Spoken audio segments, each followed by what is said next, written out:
Salut à tous! Aujourd'hui je vous reviens pour une vidéo qui me tient à cœur parce que je sais qu'elle vous fera rire ou du moins sourire pour les plus costauds d'entre vous.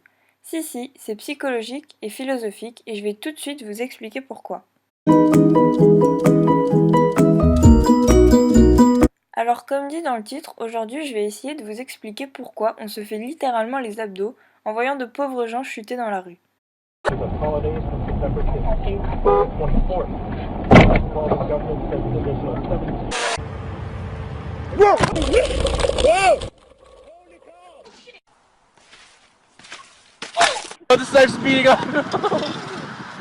Vous avez ri? Ne vous en faites pas, vous n'êtes pas les seuls.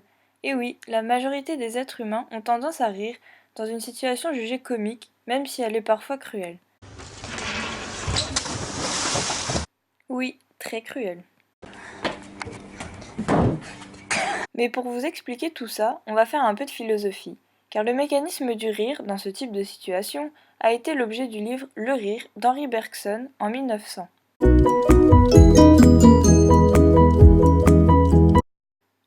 Bon, comme je suis sympa, je vais vous faire un rapide résumé de ce fameux livre. Tout d'abord, Bergson, c'est lui, et notre cher philosophe part du principe qu'il y a trois grandes idées à exploiter afin de comprendre le rire. Premièrement, le rire est nécessairement humain. Nous rions des personnes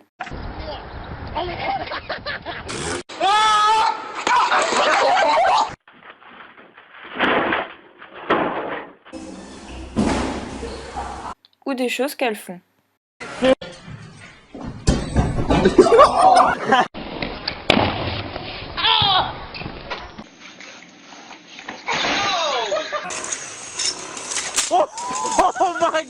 Deuxièmement, le rire est purement cérébral.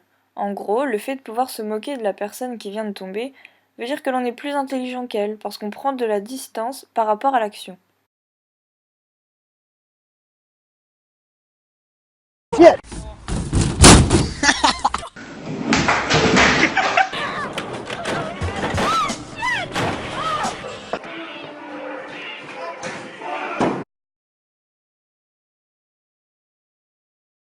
Troisièmement, le rire a une fonction sociale.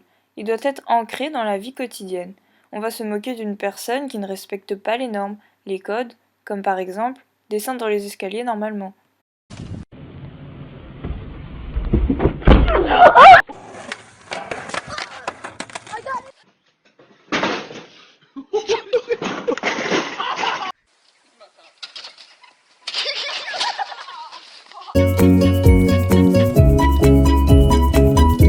La plupart du temps, nous rions car les choses ne se déroulent pas comme nous le pensions. On ne s'attend pas à ce qu'une chute se produise et cette surprise nous fait rire. De même pour les chatouilles, c'est la surprise du contact sur la peau qui nous fait rire. Pour vous faire un exemple, je vais vous raconter ce qui va se produire dans la vidéo que je vais passer juste après. Et normalement, vous ne rirez pas ou esquisserez un sourire. Un jeune garçon va donc vouloir sauter dans l'eau à l'aide d'une corde, mais va se prendre le pied dedans et nous faire un magnifique plat. Le fait que vous vous y attendiez, ça enlève du comique. Alors, quelle a été votre réaction? N'hésitez pas à me le dire dans les commentaires. Le rire est aussi alimenté par des causes psychologiques. Et oui, le déclenchement du rire est différent d'un homme à un autre et est influencé par son vécu, ses expériences personnelles ou encore sa culture.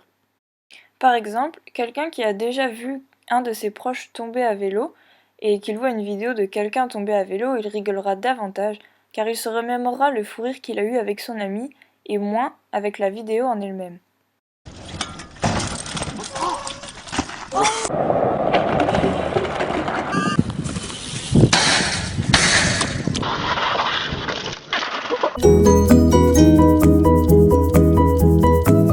Le rire, tout comme les pleurs, semble se transmettre entre les personnes.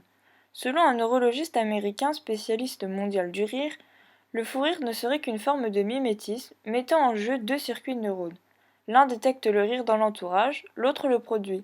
Ce phénomène s'applique également pour le bâillement. Un phénomène très répandu s'appelle le rire contagieux. Lorsqu'on entend quelqu'un rire, on est poussé à rire avec celui-ci pour entrer en contact. Cette transmission du rire aurait une explication neurologique. En effet, Les études réalisées sur le rire montrent que les neurones impliqués dans la contraction des muscles zygomatiques s'activent lorsqu'on observe une personne rire, et ce, même lorsqu'on ne rit pas soi-même.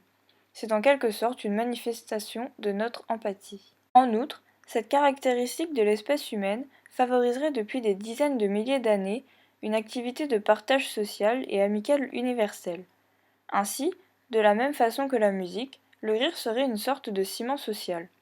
À tel point que selon certaines recherches, les leaders essaieraient de faire rire en priorité les individus qui ont le rire particulièrement communicatif afin de renforcer l'unité de groupe.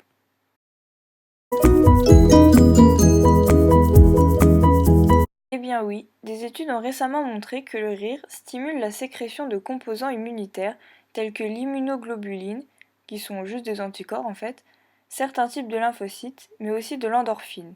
En d'autres termes, rire permettrait de mieux lutter contre les angines, les grippes, etc., mais aurait également un effet analgésique. D'ailleurs, des psychologues suggèrent que le rire agirait aussi sur la perception du stress en produisant un sentiment de bien-être et de détente. Il n'est pas rare de constater qu'en situation de tension extrême, ce mécanisme d'évacuation du stress par le rire a tendance à s'activer, un peu comme un exutoire.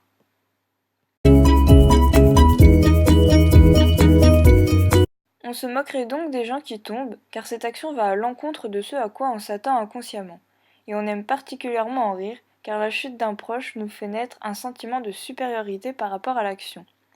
Le rire permet également de rapprocher les personnes, et surtout, on va pouvoir se moquer encore longtemps, car le rire est l'une des plus belles vertus de notre corps, et heureusement parce que nous, on adore ça. Et c'est aussi pour ça que je vous offre ma petite sélection personnelle de vidéos assez marrantes en musique. And I need you, and I miss you. Love me, let me go.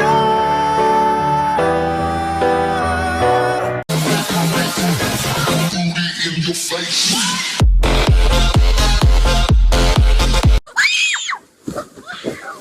Now I ain't saying she a gold digger.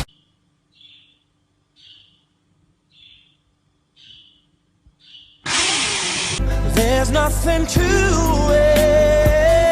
I believe I can fly. Voilà, j'espère que cette vidéo t'a plu et qu'elle t'aura apporté un peu de gaieté dans ce monde de brutes. N'hésite pas à me le faire savoir en mettant un pouce bleu et en la partageant un max pour faire marrer tes proches et leur apprendre des choses par la même occasion. Je vous fais de gros bisous sur vos joues toutes roses et à la prochaine!